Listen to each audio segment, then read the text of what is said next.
I've been sitting on this for weeks, trying to figure out how to even put it into words without spiraling into a mess of self-pity or rage. I'm not here for sympathy, I swear. Just need to get this out before it eats me alive. This is gonna be long, so bear with me. I'm trying to make sense of it myself. I'm 28, male, living in a mid-sized city in the Midwest, working a job that's fine but not exactly setting the world on fire. I'm a graphic designer for a small marketing firm. Decent pay, flexible hours, but it's not like I'm out here designing Super Bowl logos or anything. My life's okay, not spectacular. I've got a small apartment, a cat named Pickles, who's honestly my best friend, and a couple of buddies I grab beers with on weekends. I'm not rich, not famous, not a failure either, just normal, I guess. But apparently to my dad, I'm the family's biggest disappointment, and he decided to announce that to everyone at our family reunion last month. Some background. My family's big. Like, big, big. My dad's one of 7 kids and my mom's got 4 siblings. So between aunts, uncles, cousins, second cousins, and all their plus ones, our reunions are basically a small convention. We do them every 3 years at this community center in my hometown, a little place in Ohio where everyone knows everyone, and the biggest drama is usually who brought the best potato salad. This year was no different. About 80 people showed up, tables groaning with food, kids running around, and my Uncle Jerry trying to organize a cornhole tournament nobody asked for. I hadn't been to a reunion since 2019 because of, well, life. Work, pandemic, moving a couple hours away.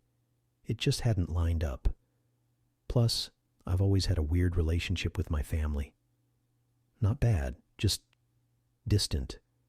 My parents are both intense in their own way.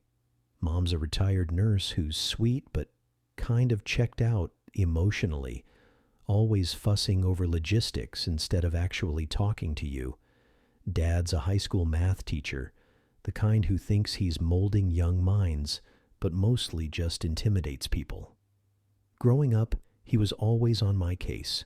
Grades, sports, college applications. Nothing was ever good enough. If I got a B+, he'd ask why it wasn't an A. If I scored a goal in soccer, he'd point out I missed 2 others. I wasn't a bad kid, but I was never his kid, you know? Like I was always falling short of some invisible standard. My older sister, Lauren, is the golden child. She's 32, married to a dentist, has 2 perfect kids, and works as a project manager for some tech company in Chicago. She's got her life together, and my parents never let me forget it. My younger brother, Nate, is 24 and still figuring things out. Dropped out of college, works at a craft brewery, lives with roommates in Columbus. He's a bit of a mess, but Dad always cuts him slack because he's the baby. Me? I'm the middle kid, the one who's supposed to have it all figured out but somehow never does. So, the reunion. I almost didn't go. Work was hectic, and I wasn't exactly thrilled at the idea of driving 2 hours to answer the same, "So what are you doing with your life?" questions from relatives I barely know.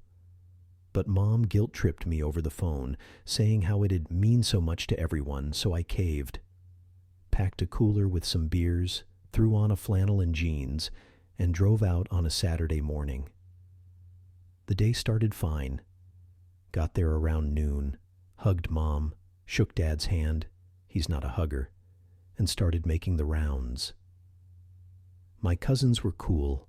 Most of them are around my age, so we caught up over beers and laughed about old times, like when we snuck fireworks into the 2010 reunion and nearly set Aunt Linda's picnic table on fire.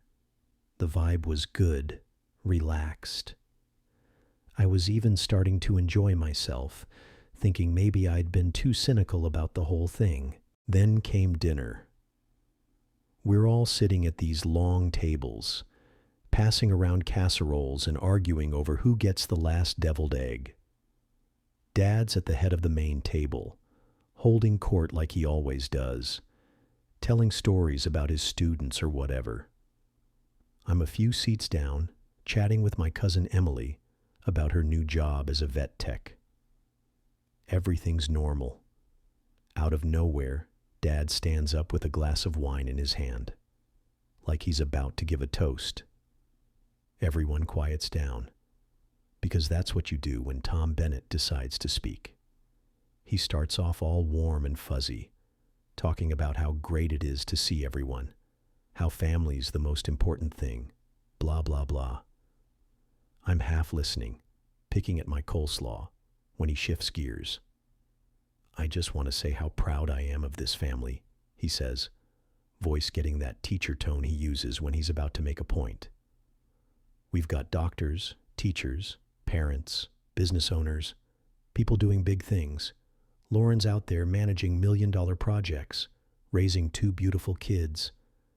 Nate's finding his way, working hard, living life on his terms. And then he pauses, looks right at me, and I swear to God, my stomach drops. I know that look. It's the same one he gave me when I told him I was majoring in art instead of engineering. And then there's Michael, he says, pointing at me. The whole room's staring now, forks paused midair. Michael, who's still playing around with his little drawings, living in some shoebox apartment, no wife, no kids, no real future. You're the family's biggest disappointment, son. I just wish you'd figure it out already.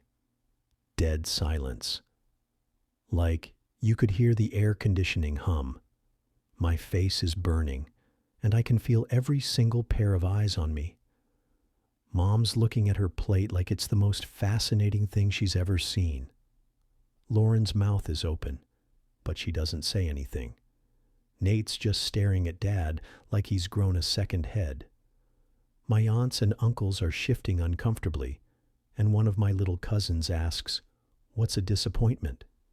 before his mom shushes him.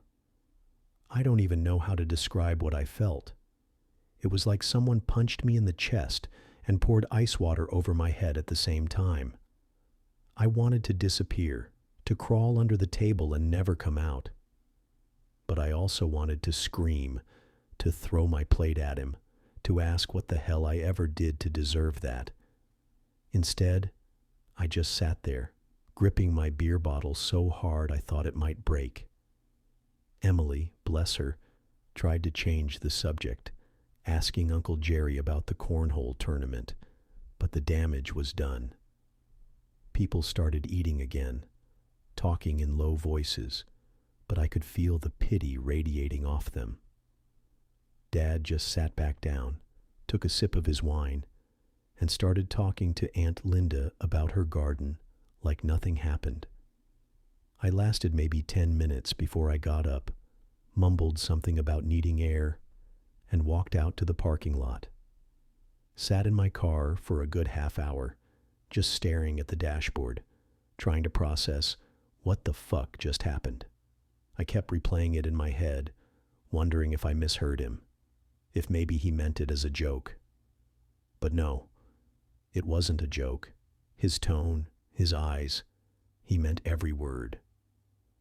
I drove home that night, didn't say goodbye to anyone, didn't go back inside, just left. I've been stewing ever since, trying to figure out what to do with this. Part of me wants to call him, to tell him how much he hurt me, to ask why he thought that was okay. But another part of me knows he won't get it. He'll probably double down, say he was just being honest, or that I'm too sensitive. Mom texted me the next day, saying Dad didn't mean it like that, and that he's just worried about me. Yeah, sure. The thing is, I'm not a failure. I know I'm not. My job's not glamorous, but I'm good at it. My clients like my work, my boss respects me, and I'm paying my bills without anyone's help. I'm not married, but I'm not lonely. I date when I feel like it, and I'm okay with where I don't have kids, but I'm not even sure I want them yet. So why does it feel like I'm carrying this giant loser sign on my back every time I think about my dad? I keep wondering what I did to make him see me this way. Was it because I didn't follow his playbook?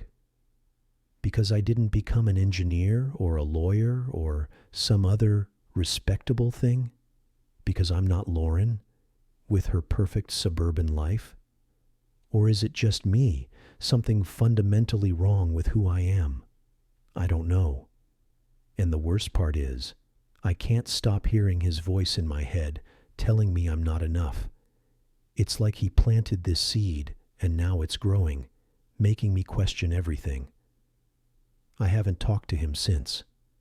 Lauren called a few days ago, said she was sorry for what happened, but she didn't know what to say during the reunion because she was so shocked.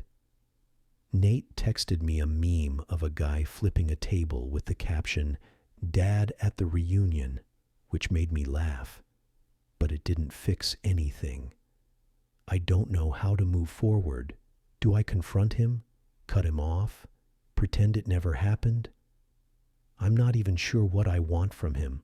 An apology, an explanation, or just for him to see me as a person instead of a checklist of failures. I'm trying to focus on the good stuff, my job, my friends, pickles, but it's hard when your own dad publicly shames you in front of your entire family. I feel like I'm stuck in this weird limbo, caught between anger and hurt, and just wanting to prove him wrong. But how do you prove you're not a disappointment to someone who's already made up their mind? Anyway, thanks for reading this novel. I just needed to get it out. If anyone's been through something like this, how do you deal? How do you move on when the person who's supposed to have your back is the one holding the knife?